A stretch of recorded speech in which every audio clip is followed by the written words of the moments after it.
Parfait. Salut à tous. Salut Bonjour. Alexis. Salut Ok, Lorient. normalement on nous entend bien. Thaïs a lancé l'event. Est-ce que vous nous entendez bien?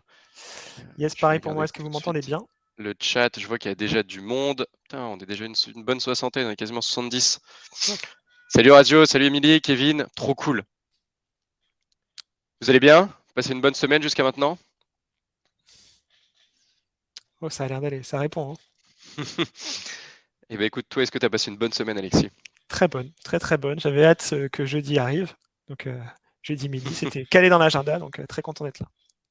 Trop cool, trop cool. Bah, je pense qu'on va, on va pouvoir vite se lancer parce que finalement on était pile à l'heure, on est déjà même peut-être une petite minute de retard. Le temps que tout le monde arrive, on est déjà 80, mais je pense qu'on va monter au moins à peut-être 100, 150 personnes au moins. Hop, ce que je te propose, avant de se lancer, parce que de toute façon tout à l'heure, je vais te laisser te présenter, mais ça va être rapidement moi de présenter le sommaire, puisque je vois qu'on est tous là, donc je vous propose qu'on se lance. Ça y est, il est midi 2. Au sommaire du jour, très rapidement, moi je vais simplement être l'animateur de la session puisque c'est Alexis qui va prendre la parole et je vais te laisser te présenter dans une minute. Donc rapidement, on va introduire l'événement du jour, on va introduire Alexis et les thématiques dont il va discuter. Puis très vite, Alexis, je vais te laisser la main sur la présentation sur cette thématique du jour du ciblage B2B et comment vraiment perfectionner son ciblage, le rendre ultra précis. Et pour ceux qui ont l'habitude, on finira avec une petite session de questions-réponses. On s'est donné 30 minutes. Allez, on peut se donner jusqu'à 35. Et ensuite, je vous laisserai tous aller déjeuner. Voilà tout. Pour ceux dont ce serait la première fois qu'ils participent, les Masterclass Growthmakers, c'est quoi? C'est tout simplement 2 cours d'approfondissement par mois sur des sujets marketing, growth, sales, mais en général de développement business, accompagnés des meilleurs experts du marché français. Tout ça en 30 minutes top chrono, je viens de vous le dire, 20 minutes de présentation, 10 minutes de questions-réponses, en essayant de rendre ça le plus opérationnel possible. C'est pour ça qu'Alexis nous présentera aussi un business case. L'idée, elle est vraiment simple, elle est de progresser ensemble, de rester à la page et de pouvoir dès demain mettre en place les dernières méthodes business proposées par les meilleurs experts du marché. Voilà tout. Hop, avant de démarrer, et ensuite je te laisse la main, Alexis. Pour une meilleure expérience, je vais vous inviter dès maintenant, et moi-même je vais le faire parce que je ne l'ai pas encore fait, à fermer toutes les applications gourmandes. Hop, tout ça, ça ne nous intéresse pas. Je vais vous inviter aussi, si vous voulez, à appuyer sur la petite cloche, parce que vous entendez sûrement des petits plops de tout le monde qui discute. Donc c'est pas forcément agréable, et moi je vais le faire aussi. Ça coupera le son des notifications. Hop, c'est fait. Enfin, on va vous envoyer durant toute la présentation des questions et des petits sondages auxquels répondre pour simplement mieux vous connaître, mais aussi pouvoir rendre la présentation et cette masterclass la plus interactive possible, être le plus pertinent et pouvoir un petit peu évoluer plutôt à gauche, plutôt à droite, selon vos besoins et vos objectifs. Voilà tout. Alexis, je te laisse la parole et je te laisse même maintenant la main sur la présentation. Avant de démarrer, est-ce que tu peux rapidement nous faire un petit topo sur toi, Alexis, et ce que vous faites chez Faro? Ouais, bien sûr, carrément. Bah, déjà, ravi d'être là. Je crois qu'on va bientôt passer le cap des 100 participants, donc c'est très bien. Tu me laisses la parole au moment là, pour ce cap-là. Parfait. Donc, moi, je suis l'un des 3 associés de Faro, qui est tout simplement une plateforme SaaS, donc sur le sujet de la prospection commerciale. Ce qu'on fait, c'est qu'on rassemble plein de données sur les sociétés et les prospects pour vous permettre de créer des cas de ciblage, de segmentation ultra précis. Je reviendrai pourquoi on fait ça, hein, pourquoi c'est utile de faire de la segmentation. Et en termes de background, d'expérience, j'ai commencé chez Aramis Auto, donc une économie très très différente de celle dans laquelle je suis maintenant. En tant que j'ai fini directeur du B2B là-bas.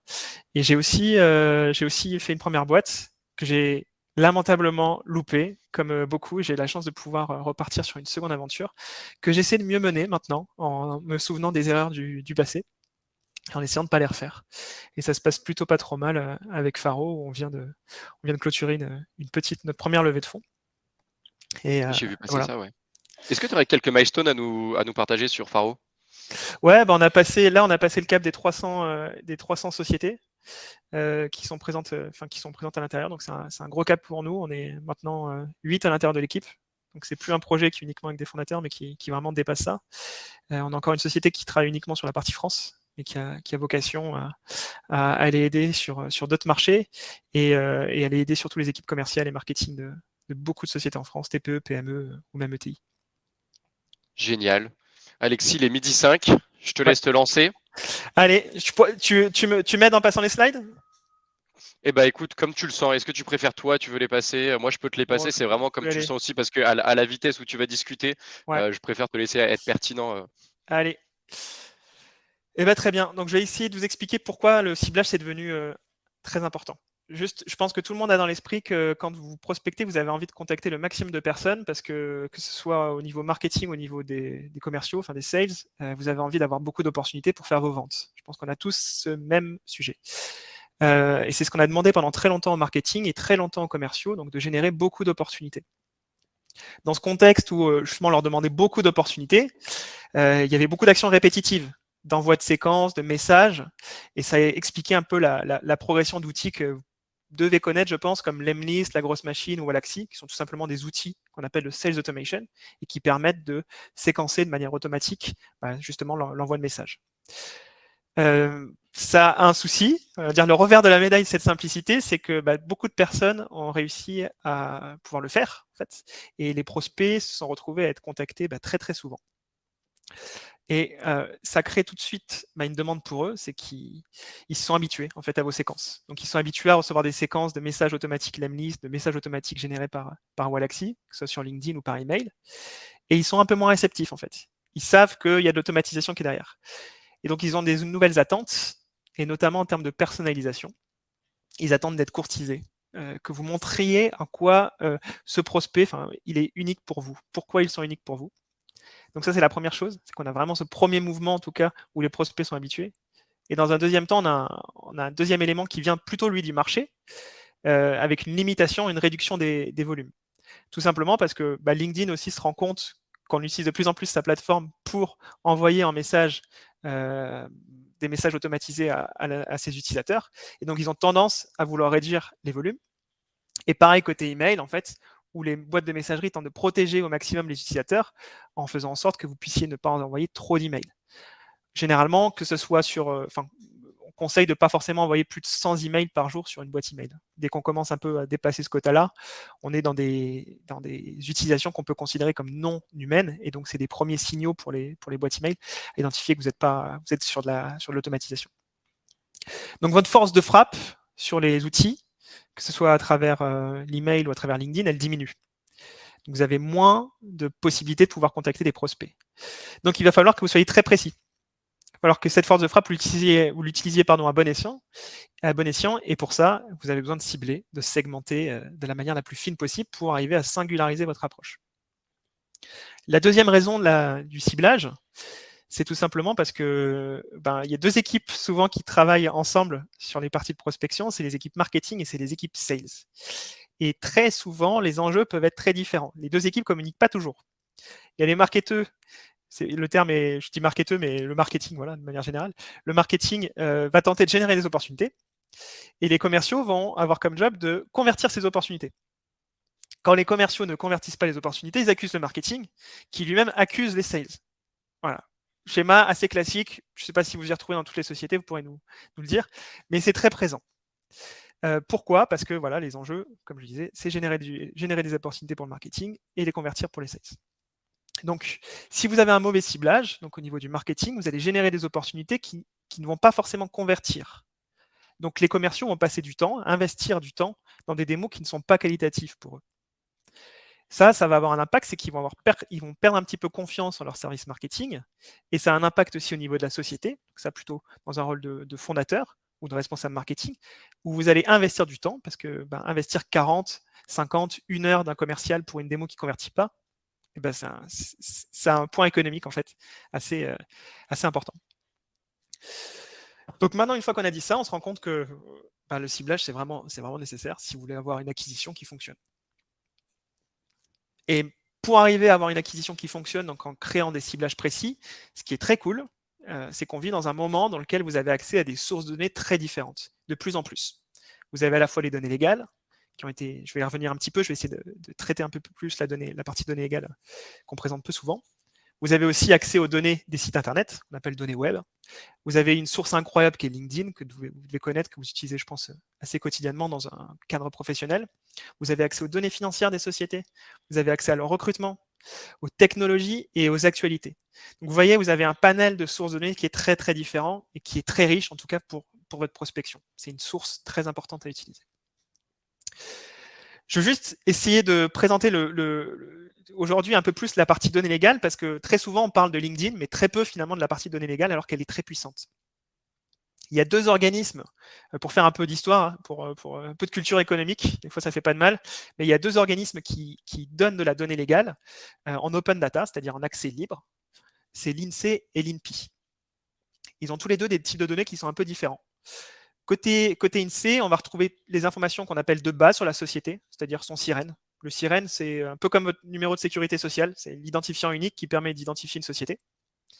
On va retrouver le secteur de la société qu'on appelle code NAF ou code APE, son nom, les mandataires sociaux associés, sa tranche d'effectifs au départ, ses établissements, ses adresses.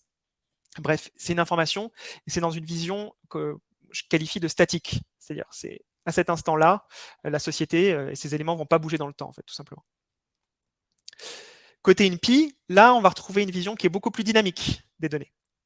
Donc ça, c'est des choses sur lesquelles, au fur et à mesure de la vie de la société va témoigner, donc, notamment auprès des tribunaux, des greffes, tribunaux de commerce, des évolutions qui s'opèrent au niveau de sa société, et les données légales vont attester de ces changements.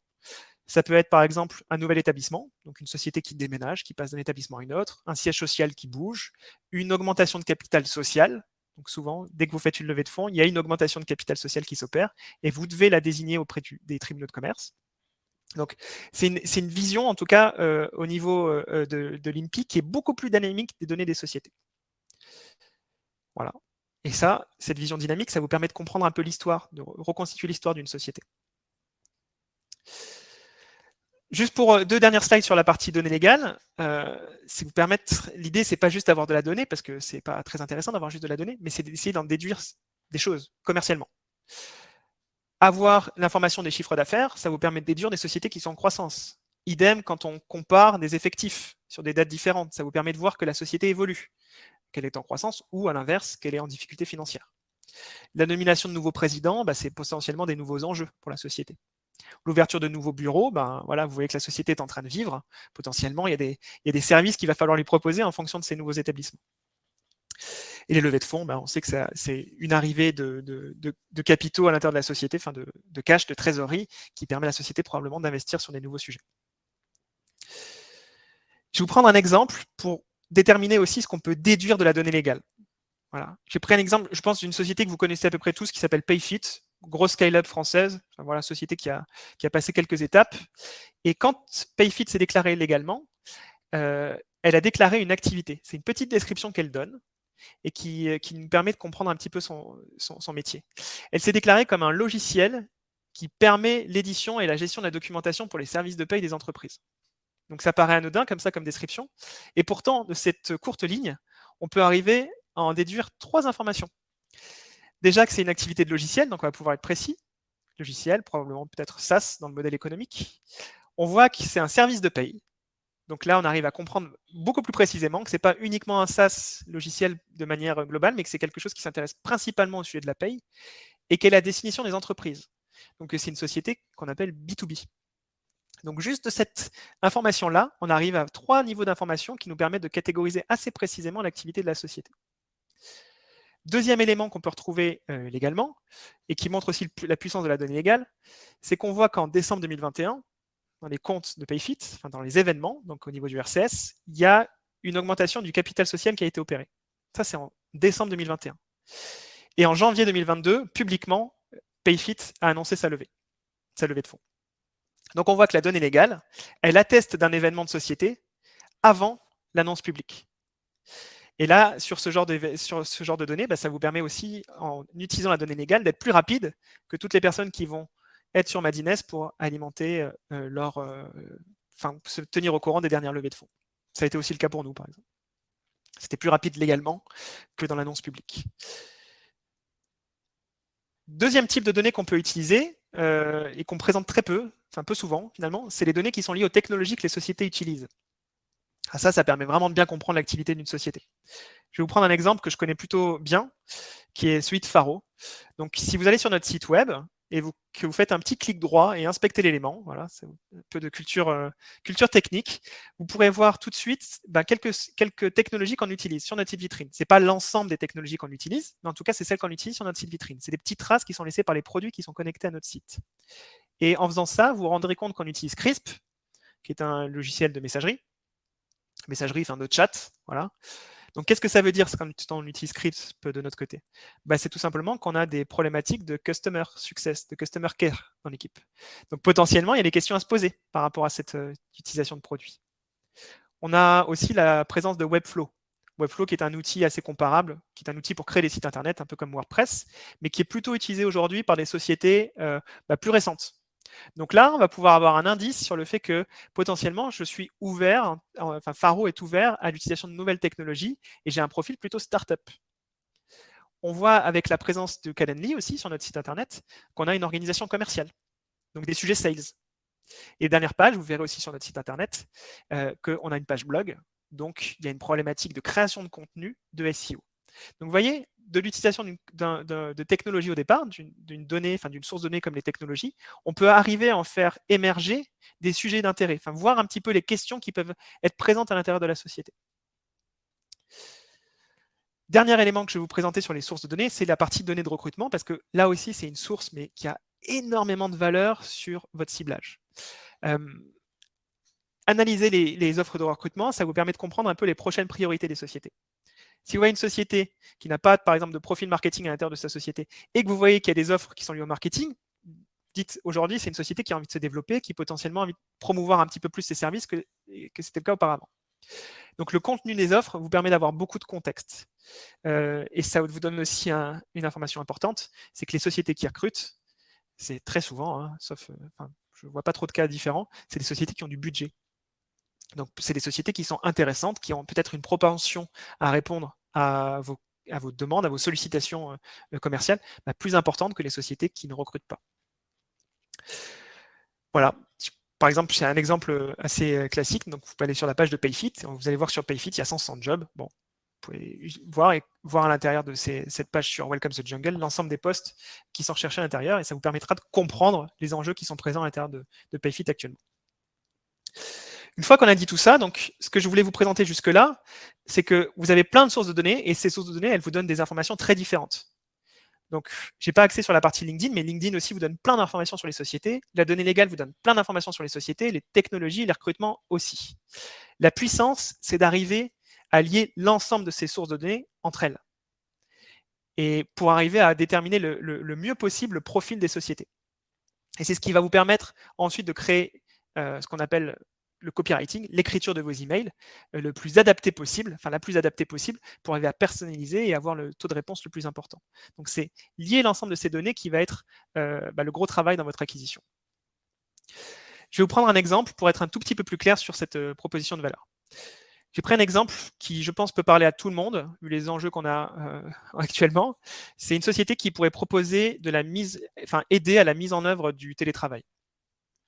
Sa valeur ajoutée, c'est qu'elle va rassurer les directions sur le fait de ne pas perdre leur culture d'entreprise tout en mettant le télétravail ensemble, enfin le télétravail en pratique, qu'elle va les rassurer aussi sur le fait de pouvoir détecter les prochains turnovers, c'est-à-dire les gens qui partent des sociétés.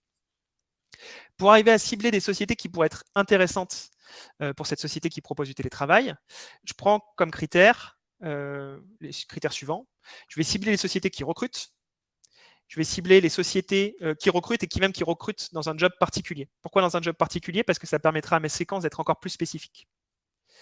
Je vais cibler aussi les sociétés dans une certaine taille d'entreprise.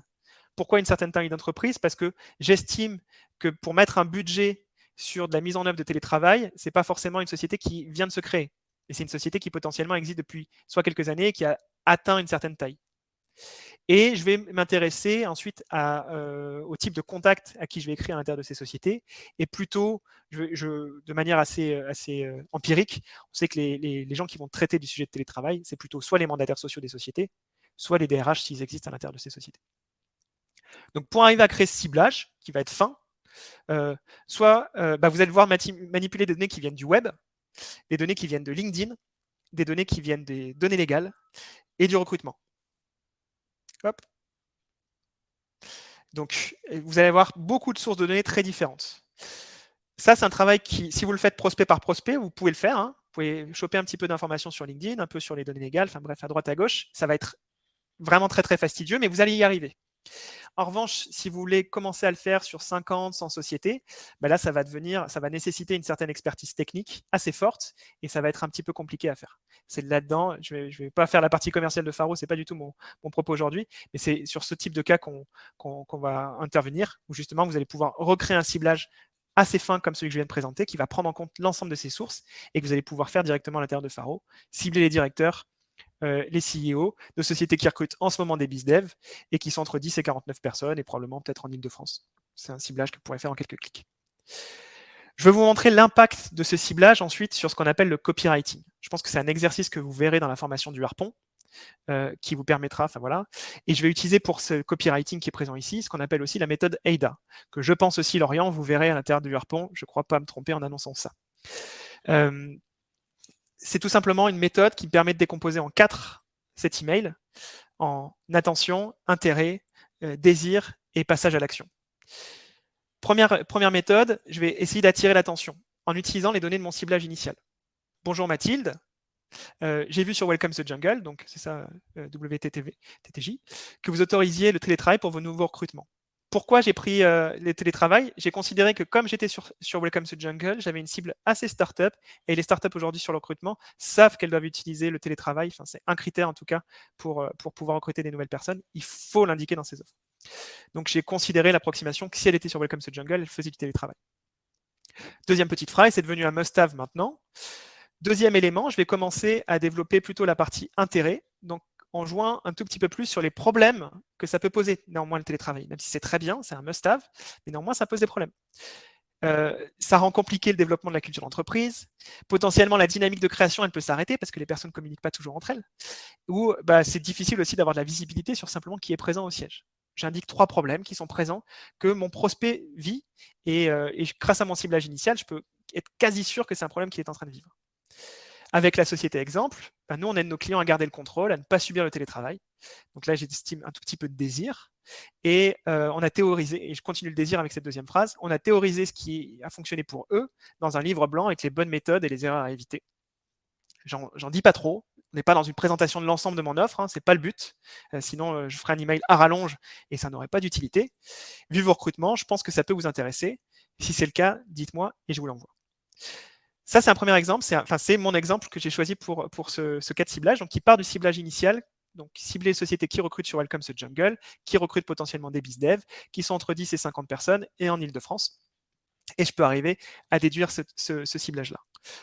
J'ai volontairement aussi pris cet exemple parce qu'on vous présente souvent les cas de prospection, où, en fonction de la maturité un petit peu sur le sujet, on présente souvent la prospection ou les messages qu'on envoie comme déclenchant la vente tout de suite. J'envoie un message et j'espère tout de suite que je vais avoir de la vente. C'est jamais comme ça. C'est jamais comme ça que ça s'opère.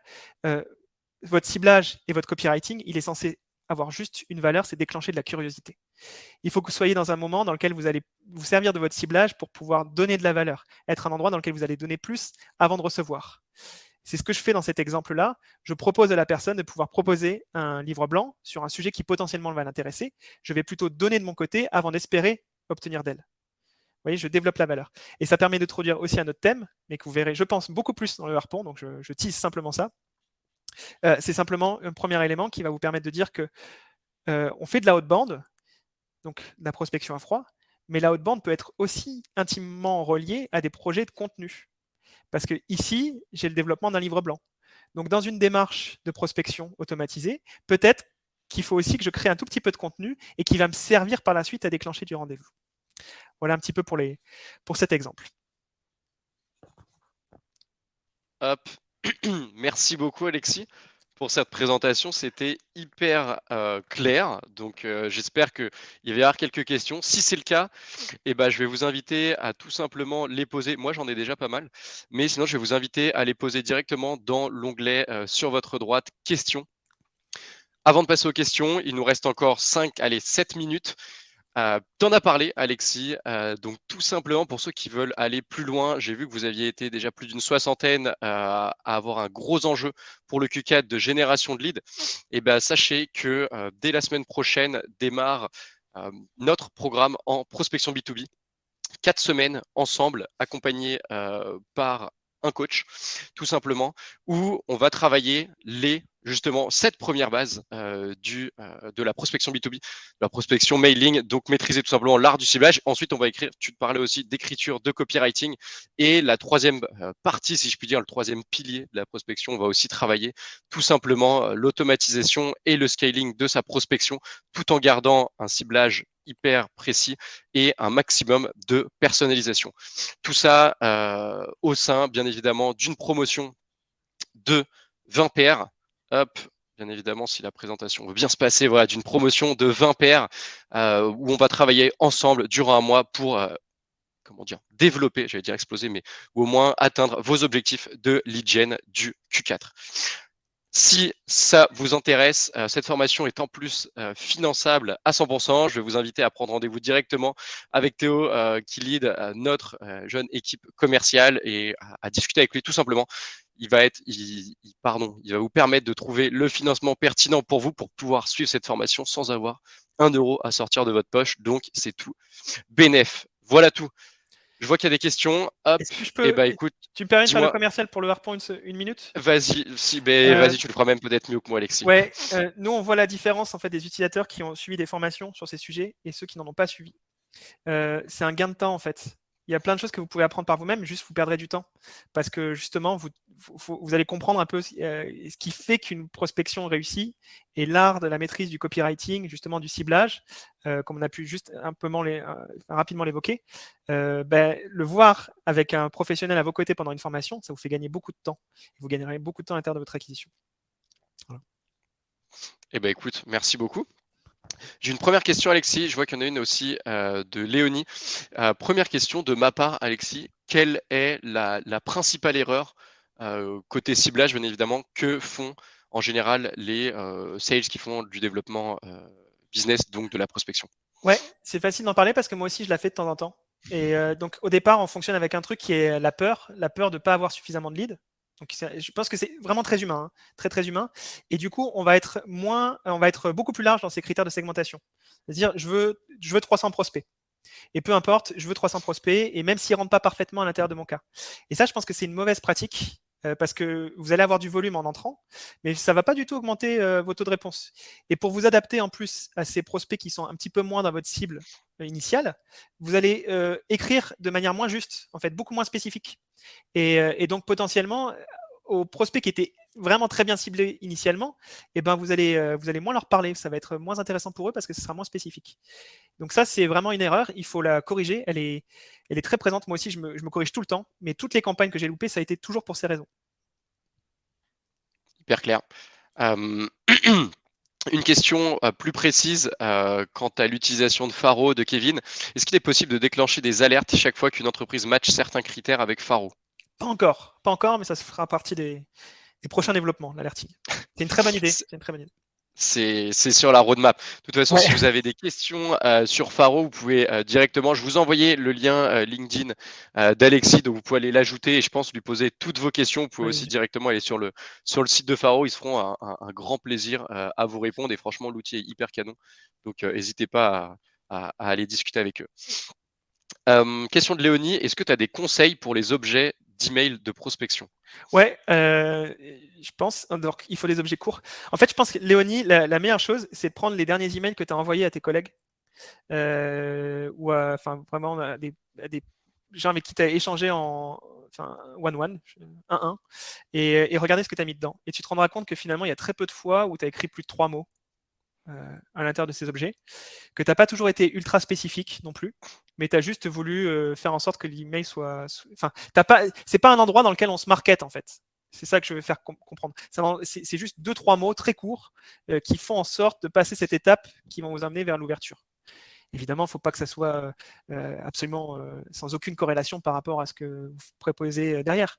Mais si vous avez vu l'exemple que j'ai mis ici dans le copywriting, j'ai juste mis feedback, télétravail. Voilà. Je vais parler du télétravail, mais je suis pas dans je vais révolutionner l'ensemble de votre télétravail à l'intérieur de la société, parce que sinon je ne l'ouvrirai pas. être le plus en même temps lié avec forcément avec ce qu'il va y avoir à l'intérieur, parce que le but c'est de le faire ouvrir, mais si c'est seulement de l'ouvrir et derrière de le jeter l'email, ça a peu de Exactement. pertinence, comme tu disais. Exactement. Donc réussir à faire court, assez catchy, et derrière en fait le seul objectif de l'objet c'est que ce soit ouvert et forcément que ce soit lié, parce que si par contre ça n'a aucun rapport, ça va être Ouais. compliqué. Et en plus, c'est assez important parce que par exemple, faire progresser votre taux de réponse dans des emails de 10 points, par exemple, ça nécessite beaucoup d'efforts. Et c'est assez loin dans la cascade parce qu'avant, vous avez eu le taux d'ouverture qui a diminué les choses. Ce que je veux dire par là, c'est que si vous faites progresser votre taux d'ouverture de 50 à 70%, donc en gagnant de 20 points, vous allez mettre beaucoup plus de personnes dans votre séquence. Vous allez gagner beaucoup de points en fait à cet endroit-là. Donc ça vaut le coup vraiment de s'attarder et de se poser la question d'arriver à avoir un objet effectivement catchy, court et qui va vous faire gagner beaucoup de prospects dans votre séquence. Là, j'ai deux questions que je trouve très intéressantes, puisqu'elle revient en plus, on avait pas mal parlé lors de la formation. Est-ce que le mailing de tout ce qui va être création des contenus de prospection de manière plus large doit être rédigé par les commerciaux ou par un responsable comme digital, marketing, peu importe, de l'entreprise? C'est une très bonne question. Je pense que c'est difficile d'avoir une réponse générale là-dessus. Je pense que ça nécessite, si vous avez une organisation commerciale avec des commerciaux avec beaucoup de maturité qui connaissent très bien le sujet et une cible assez spécifique pour eux, je pense qu'on peut se permettre effectivement d'avoir des commerciaux qui rédigent des emails, mais c'est plus dans une démarche qu'on appelle ABM. Donc, vous avez des comptes très ciblés et donc vous allez vous permettre de faire écrire vos commerciaux sur ces comptes-là précisément. En revanche, si votre acquisition elle est un petit peu plus sur des critères de société, et donc être un peu plus généraliste, même si très ciblé, je conseille plutôt d'avoir quelqu'un marketing en fait, et d'avoir une organisation qui va l'organisation commerciale pardon, qui va traiter les demandes issues de ces campagnes. Donc voilà, pour schématiser, c'est si vous avez une cible avec des sociétés très particulières, vous connaissez les noms, votre marché, c'est 20 à 30 personnes sur ce trimestre pour vos commerciaux, vous pouvez leur faire écrire s'ils sont assez matures sur la compréhension du marché. Et si ce n'est pas le cas, je conseille plutôt la partie marketing. Peut-être que c'est moins. Oui, voilà. Non, mais tu fais bien, je suis totalement aligné. Et je rajouterais peut-être le détail de, suivant les tailles d'entreprise, parce que déjà, on va parler là sur des entreprises qui sont vraiment, vraiment développées, mais potentiellement sur des boîtes qui font jusqu'à peut-être 15 ou 20 personnes, tout le monde n'a pas forcément des compétences en copywriting. Et on en parlait, il y a vraiment un triptyque ciblage, copywriting et ensuite séquençage qui sont un petit peu les trois piliers de la prospection. Ça peut être vraiment intéressant de faire travailler la personne qui va être la plus pertinente côté copywriting et en essayant de lui donner un maximum d'informations si elle n'en a pas forcément sur le produit. Mais je vois quand même beaucoup de boîtes jusqu'à 20 personnes où on a souvent un des premiers, alors un des cofondateurs ou un des premiers employés qui va avoir en fait une très bonne connaissance et vision marché, produit, en plus écriture, donc copywriting, etc., qui va lui permettre en fait d'être vraiment pertinent. Parce que c'est vraiment un métier qui est très difficile et souvent donc ça peut valoir le coup de vraiment faire travailler une personne vraiment sur l'écriture et ensuite sur le séquestrage et sur le travail de contacting, de faire travailler tes business développeurs, etc. Il y a une manière qui peut être utilisée aussi pour faire progresser des commerciaux sur la partie copywriting, c'est justement de leur faire créer des posts sur LinkedIn. En fait, parce que votre enjeu est un petit peu moins fort, vous êtes sur un peu de notoriété, et arriver à créer des phrases qui font qu'on a envie de lire la suivante, ça nécessite beaucoup d'expérience. Enfin, ça nécessite de la formation, comme le propose le Harpon, et ensuite vraiment une itération constante en fait de votre côté. Donc, avant de les faire passer sur des emails, je pense que ça peut être intéressant de les faire poster, en tout cas de faire des posts sur LinkedIn et leur faire comprendre un petit peu ce qui plaît moins, enfin cette sonorité aussi au niveau des phrases, avant de pouvoir les faire passer sur les emails. Hop. Alors, j'avais une question que je trouve assez intéressante d'Arnaud B, puisqu'on parlait en plus d'account-based marketing, donc d'ABM.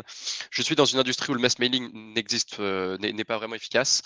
Est-ce que l'on risque pas de se faire ban, donc de faire bloquer au niveau des emails si on envoie à plusieurs emails à plusieurs personnes d'une même entreprise, donc d'une grosse boîte? Si tes emails sont faux, peut-être, mais si tu as une bonne qualité de données, je vois pas pourquoi ça serait le cas. Et la deuxième réponse par rapport à ça, c'est le contenu de ton email, en fait. Je pense que si tu fais un email qui est enfin, si tu as une bonne qualité de données initialement et qu'ensuite tu as un email qui est bon à l'intérieur, c'est rarement désagréable pour une personne de le recevoir. Hein. C'est plutôt les emails qui sont en dehors de votre cible, très longs, complètement généralistes, qui sont difficiles à accepter. Ok. Écoute, il est 35. Je te propose de qu'on prenne peut-être une toute dernière question. Même si de toute façon, en fait, on aura des réponses qui vont être une dernière question d'Arnaud. Comment catcher l'attention d'un prospect directement? Je fais beaucoup d'A/B testing et c'est assez intéressant de voir que plusieurs tests sont concluants. J'en arrive à un point où je ne sais pas quel email fonctionne le mieux. Déjà, pour introduire la réponse, si tu as plusieurs tests qui ont été concluants, c'est déjà un problème de riche. Un problème de riche, exactement. Ouais. On est vraiment sur un sujet du, écoute, tu regardes lequel est le meilleur du meilleur, j'ai envie de te dire. Et puis, en fait, tu sais déjà comment attraper l'attention d'un prospect, finalement. Mais est-ce que pour élargir, Alexis, tu as des grandes méthodes un peu pour réussir à être catchy, sachant que, en fait, tout ce qu'on a discuté et tout ce qu'Alexis a présenté depuis 20 minutes, ça vous rend forcément catchy, puisqu'en fait, normalement, s'il y a un bon ciblage, vous adressez un problème que la personne va avoir ou que l'entreprise que vous contactez doit avoir. Je vais reprendre l'exemple qui était présent. Par exemple, j'avais l'information au départ qui était comme quoi cette société recrutait sur Welcome to Jungle. Si j'utilise juste l'information comme quoi j'ai vu que vous recrutiez sur Welcome to Jungle, j'aurais été beaucoup moins spécifique et moins catchy par rapport au problème que j'allais annoncer derrière. J'ai utilisé la phrase pour dire j'ai vu sur Welcome to Jungle que vous autorisez le télétravail dans vos offres, enfin pour vos nouveaux recrutements. Donc, j'introduis en fait à l'intérieur de cette première phrase d'attention, elle est catchy parce elle est intéressante à mon sens parce elle est reliée à la valeur que je vais développer par la suite. Donc, je pense que c'est ce qui peut permettre d'ordonner, enfin en tout cas de prioriser, Arnaud, les différents déclencheurs en fonction des cas. C'est en fonction du problème que tu es en train de résoudre pour la société. Quoi. Pour moi, c'est très très relié à ça. Quoi. Génial. Écoutez, merci à tous. Il est exactement 37, donc on est parfaitement dans les temps. Merci beaucoup à tous pour votre participation aujourd'hui. C'était hyper intéressant. Merci à toi, Alexis, pour cette présentation. C'était vraiment top. Donc, j'espère à tous et à toutes et à tous, que vous pourrez dès demain appliquer ces nouvelles méthodes, améliorer votre ciblage, votre écriture et votre séquençage. Et Alexis, il me reste à tout simplement te passer le mot de la fin. Ouais, non, j'étais ravi, merci beaucoup. C'est très bien, toutes ces personnes qui se mobilisent sur la partie ciblage, c'est vraiment essentiel. Le marché est en train d'évoluer vers ça, vers cibler, cibler, cibler. C'est frustrant au départ parce qu'on réduit son nombre de prospects, mais par contre, ça crée des résultats qui sont vraiment très impressionnants. Et c'est vraiment l'unique manière de prospecter aujourd'hui. Donc, mettez-le en pratique, passez du temps pour bien le maîtriser et tout ça fonctionne. Génial. Merci encore à tous. J'espère en retrouver un maximum d'entre vous sur nos prochains événements. Abonnez-vous à la newsletter et pourquoi pas en retrouver certains d'entre vous sur notre programme de formation Harpon qu'on vous enverra aussi par mail. Très bonne fin de journée à tous. Salut.